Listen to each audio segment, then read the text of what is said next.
Ya estamos aquí con la presencia del economista Hernán del Villar para analizar las principales noticias económicas de estos últimos días. ¿Qué tal, Hernán? ¿Cómo andás? ¿Qué tal? ¿Cómo les va? Gracias por estar una vez más aquí. Muchas gracias. Bueno, y hablábamos, ¿no?, en el primer bloque que a pesar del buen resultado fiscal que se logró en el primer bimestre del año, el fondo manifestó en los últimos días que para alcanzar el objetivo de déficit cero se requerirá una mayor restricción del gasto. ¿Coincidís con esta apreciación del Fondo Monetario, Hernán? Nosotros coincidimos con esa apreciación, sobre todo pensando en lo siguiente, que tenés una tendencia en determinados gastos, básicamente los gastos sociales, el gasto de jubilación, que es claramente creciente, por el régimen de ajuste. Claro. ¿No? Entonces, al tomar inflación más salario en los porcentajes respectivos, lo que hoy, en el primer trimestre, tenés con aumentos interanuales debajo de 30, allá por septiembre los tenés arriba de 40. Claro, exacto. ¿No? Entonces tenés una tendencia sobre una parte importante del gasto creciente. Contra eso tenés mejores ingresos porque la inflación ayuda un poco a esos ingresos. Las retenciones no te ayudan porque son valores fijos que se van licuando un poco, es decir, no crecen con el tipo de cambio. Claro. ¿No? Entonces, y por otra parte, como dato que es positivo, es que tenés, uno podría decir, tenés unos 90.000 millones de pesos, que es el 0,5 del PBI, que es el 0,3 que está dado por temas sociales y el 0,2 que hay por gasto de capital. Está concediendo el fondo que se puede se podrían usar. Entonces yo creo que el gobierno seguramente va a tratar de usarlo lo menos posible eso, pero yo diría, último trimestre van a tener que usar esa parte y yo creo que lograble, pero también eso va a exigir algún ajuste que entendemos adicional, incluso para llegar a esos valores. Ajuste adicional que puede ser, me imagino, gasto de capital, lo que se puede ajustar, gasto de capital y subsidios, digamos, ¿no? Entonces, pero avanzado el año, ¿no? Entonces nosotros tenemos una mirada en la cual el gobierno, entendemos que el gobierno va a querer cumplir, creemos que lo va a poder cumplir y que posiblemente necesite, como tiene una presión sobre una parte del gasto automática por el tema de las jubilaciones básicamente y los gastos sociales, va a necesitar a lo mejor hacer un esfuerzo mayor en las áreas donde puede manejar. Hernán, ¿se puede profundizar el ajuste en un año electoral? Bueno, yo creo que la prioridad en este marco que estamos diciendo, el gobierno creo que tiene prioridades puestas. Obviamente la política está en la prioridad, ganar las elecciones, etcétera, pero el cumplimiento del acuerdo con el fondo, del cual depende una buena parte del financiamiento, está dentro del eje de la prioridad, está dentro como una prioridad fundamental. Entonces yo creo hoy que el programa con el Fondo Monetario es algo que el gobierno tiene pensado cumplir y lo tiene como prioridad. Eso genera sus consecuencias en materia de actividad, etcétera, porque son políticas contractivas. Tenés política fiscal contractiva y la política monetaria bien contractiva. Y si querés, este año ya la política de ingresos, que el año pasado fue muy contractiva, este año es claramente menos contractiva, porque tenés las jubilaciones mejorando posiblemente en términos reales, tenés el salario que entendemos le pueden ganar un poco a la inflación, ahora con la suba de la inflación menos de lo que pensábamos, pero le va a ganar un poco a la inflación.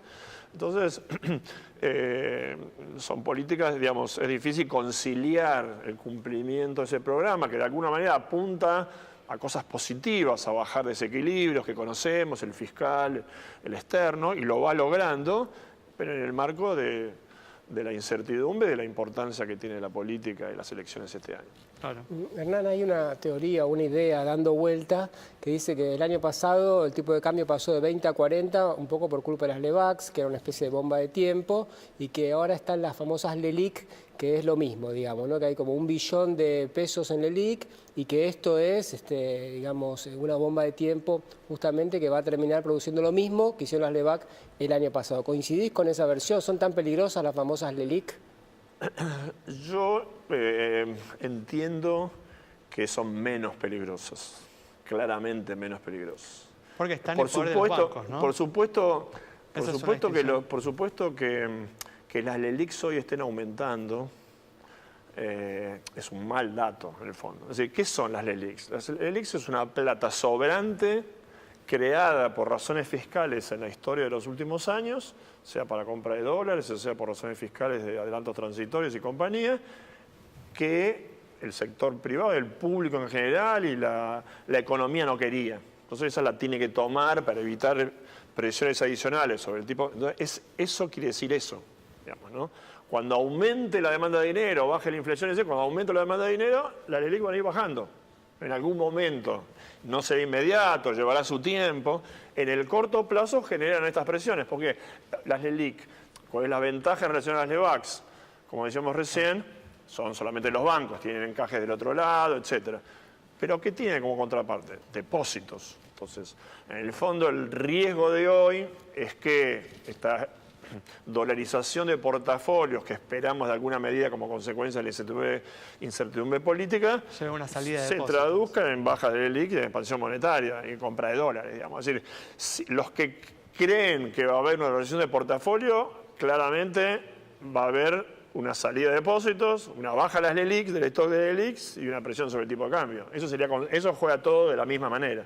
Si no se produce, tendremos todavía un stock de LELIQ relativamente alto, ¿no? Eso por una parte. La otra es un tema de cuasi fiscal. Uno, ¿no? Mirás y decís cuántos intereses pagamos por año, digamos, es mucha plata, 5 puntos del PBI o más.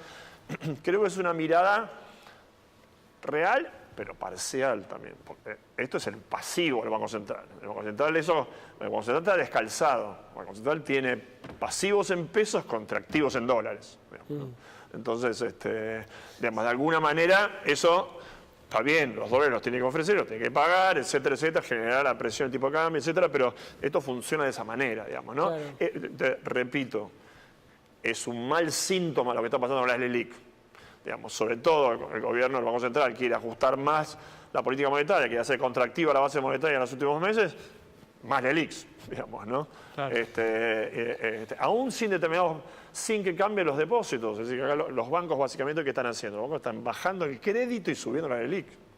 Digamos, ¿no? El crédito está siendo negativo, está bajando el crédito en Argentina y están subiendo el stock de LELIQs. Entonces, Lo que pasó la semana pasada es que el presidente del Banco Central dio una conferencia de prensa que no da muchas veces y dijo, bueno, ya resolvimos todos los problemas, básicamente, ¿no? Hoy la Argentina es muy diferente porque no tiene ni déficit fiscal, ni déficit comercial, ni tenemos ningún atraso de ningún tipo. Estamos ahora listos para empezar a crecer.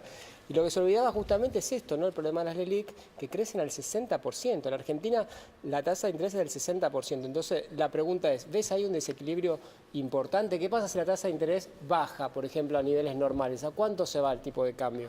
Bueno, esto a lo mejor se puede haber pensado en otro momento, me parece, ¿no? Es decir, hoy, con el riesgo cambiario y con todos los, básicamente por el tema del tipo de cambio, a lo mejor si eso lo hubieras podido haber hecho allá por octubre, en vez de haber subido tanto la tasa de interés, aprovechando que el tipo de cambio real estaba 15 puntos arriba del actual, y a lo mejor aprovechó y no habiendo subido tanto la tasa de interés. Digamos, a lo mejor el tipo de cambio hubiera sido que estaba más alto que ahora. Hoy en día, bajar las tasas de interés para que se te levante el tipo de cambio, me parece que no creo que esté en la estrategia del gobierno, digamos, hacerlo y entiendo que no lo va a hacer. Entonces me parece que es otro tema, primero, lo que dice el presidente del Banco Central es exactamente cierto. El origen del problema es un tema de origen fiscal, de expansión monetaria y de demanda, de oferta de dinero que no la quiere el público. Entonces, eso está solucionado en un principio, cosa que no pasó en la historia argentina hace muchos años. Entonces, como primer tema, punto de partida, bueno, te queda este resto acá que tenés acá, que va subiendo y bajando y que ya no es la demanda de pesos, es la demanda de lo que llama la demanda financiera. Digamos, va contra depósitos a plazo fijo eso. Muy bien. No va contra billetes en el bolsillo de la gente. Los billetes en el bolsillo de la gente están en el mínimo histórico, ¿no? Creció 4% nominal el último año con inflación del 50%. Okay. ¿No? Entonces me parece, el problema es un mal dato, entendemos que manejable. Muy bien. ¿No? Hernán, muchas gracias. Bueno, Vamos entonces con este análisis detallado de Hernán del Villar sobre los problemas que está atravesando la economía argentina y las perspectivas que tiene por delante. Nos reencontramos el próximo viernes a las 20 horas aquí en Metro.